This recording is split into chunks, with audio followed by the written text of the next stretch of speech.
आज हम जनता की राय जानेंगे। जनता क्या सोच रही है, देश किधर जाना है, उस संबंध में आज हम बात करेंगे। हमारे साथ बात करने के लिए एक सज्जन हैं जो बात करेंगे।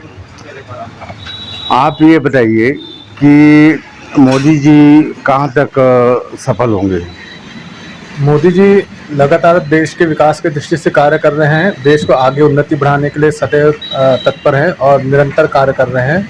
और वो 2024 के लोकसभा चुनाव में पूरी तरह 400 पार के उनकी सफल होंगे। और आगे भी आशा है कि वे आगे भी लगातार उन्नति करते रहेंगे। तो मोदी 400 पार जाएंगे? जी बिल्कुल। अच्छा, राहुल गांधी का बयान है कि वो जीतेंगे तो महिलाओं को 1 लाख रुपए देंगे और जितना भी आणविक औजार है वो सब समुद्र में फेंक देंगे। हम प्रेम व्यवहार से देश चलाएंगे। नहीं, ये पूरी तरह से गलत है कि कोई भी पार्टी महिलाओं को 1 लाख रुपए देगी। अभी छत्तीसगढ़ में बीजेपी सरकार ने 12,000 रुपये वार्षिक, मतलब 1,000 रुपये मासिक सभी माता बहनों को देने की घोषणा की है। सभी के खाताओं में आने लग चुका है।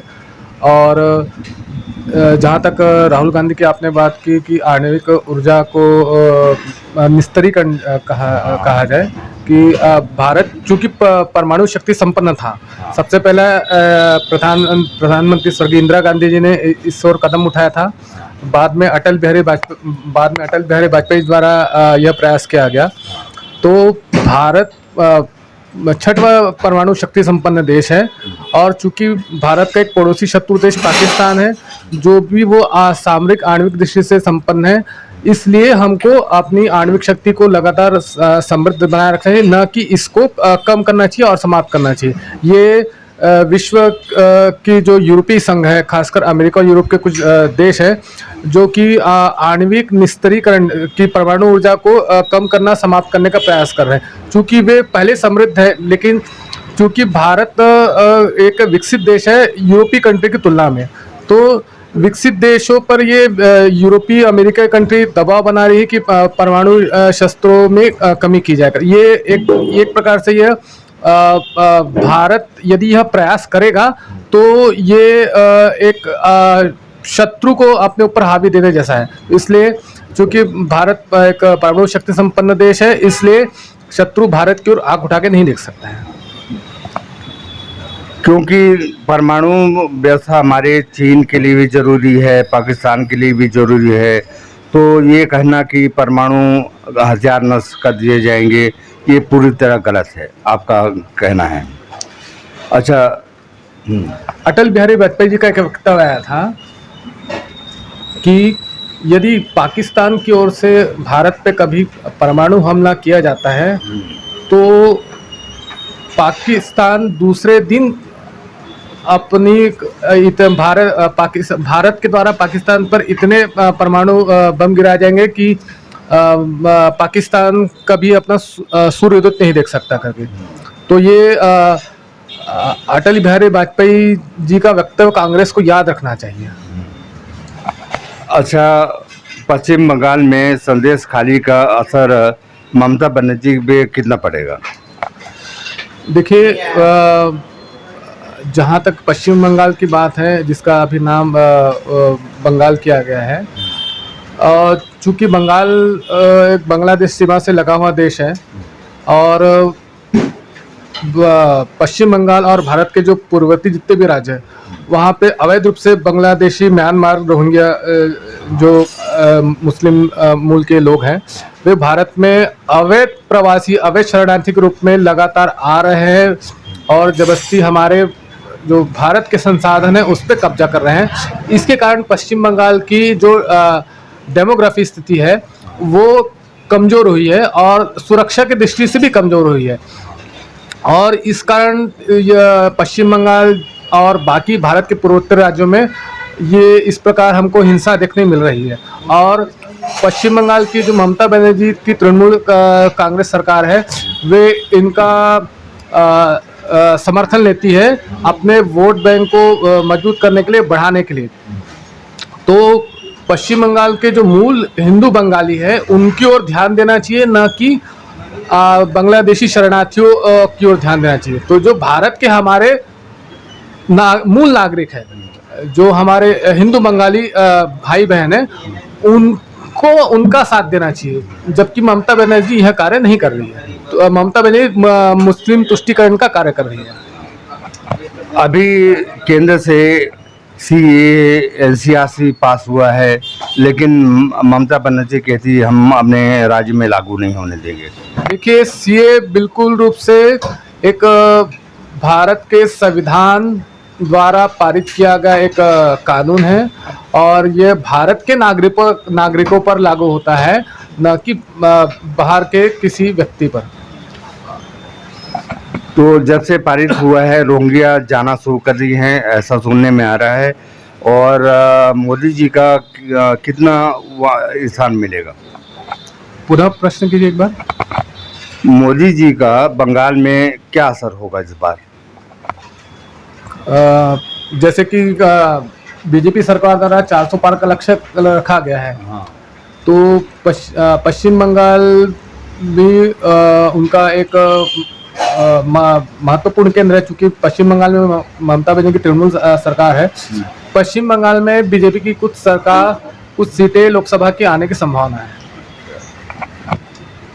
मीसा भारती कहती हैं लालू प्रसाद यादव की, जो अपराधी हैं, कन्विक्ट है, तो उसका कहना है कि हमारी पार्टी आएगी, जीतेगी, तो हम नरेंद्र मोदी को अंदर कर देंगे जेल के अंदर।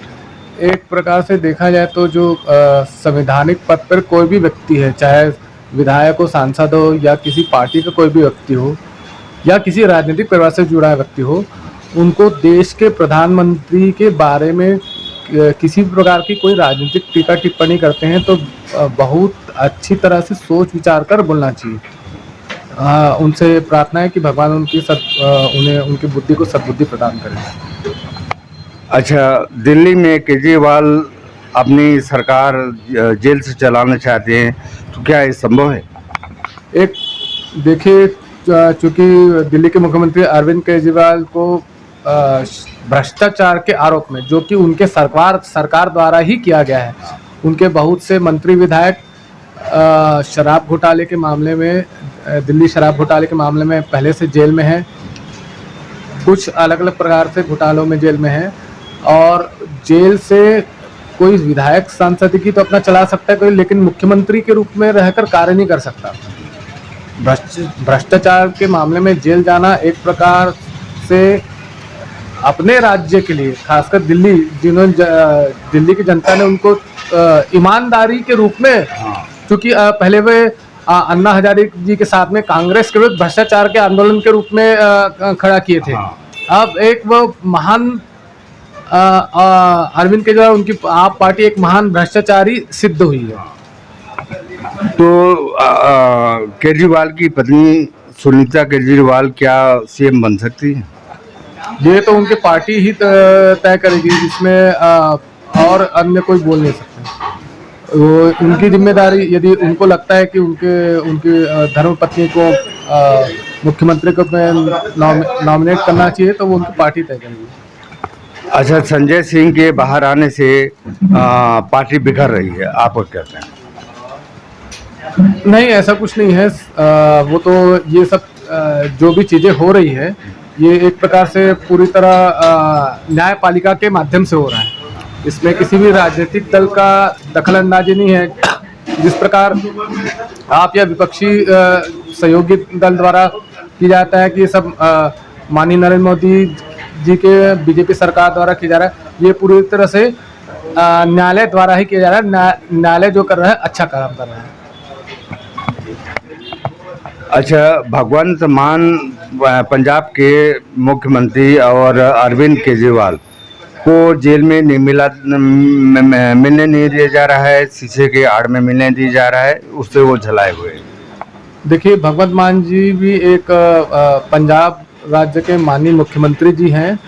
जेल का एक प्रोटोकॉल होता है, वो दिल्ली के तिहाड़ जेल में है, वहाँ उनका जेल का कुछ शेड्यूल मैनुअल होगा, वो उनके अनुसार उनको वहाँ पे सहयोग करना चाहिए, न कि वहाँ पे किसी प्रकार का विरोध दर्ज करना चाहिए।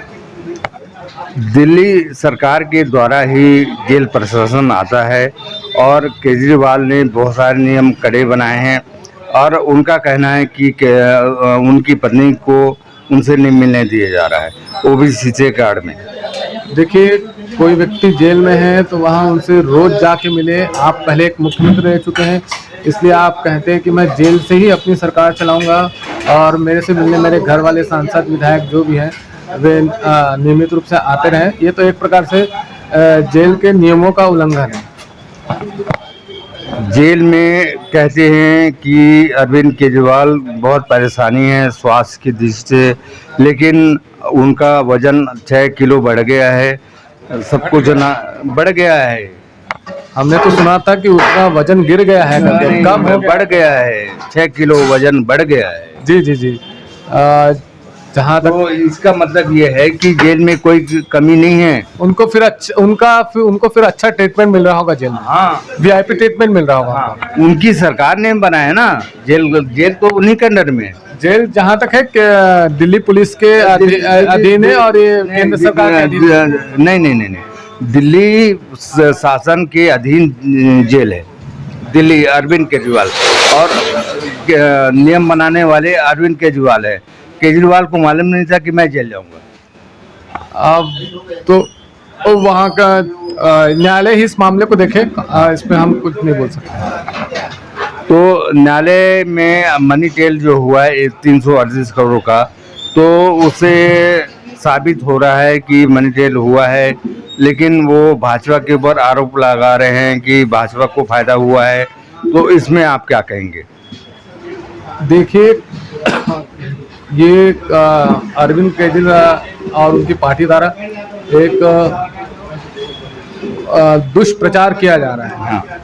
मतलब माननीय नरेंद्र मोदी जी के लिए और उनके पार्टी संगठन के लिए। ये चूंकि अरविंद केजरीवाल जी के सरकार का भ्रष्टाचार का मामला सामने आ चुके हैं, इसलिए वे अपना बचाव न करके अपने जिम्मेदारी दूसरे के ऊपर डालना चाह रहे हैं, अपना पाप दूसरे के ऊपर डालना चाह रहे हैं, जो कि स्वयं उन्होंने किया है। ये इनकी आदत है कि आरोप लगा के भाग जाना और साबित नहीं करना। अब देखिए, ये तो राजनीतिक दांवपेच वाले जानते हैं कि उन लोग किस प्रकार से काम करते हैं, बाकी इस पर हम नहीं बोलना चाहेंगे। तो बहुत बहुत धन्यवाद आपका, आपने बहुत बेबाकी से जवाब दिया और अब हम दूसरे से बात करेंगे।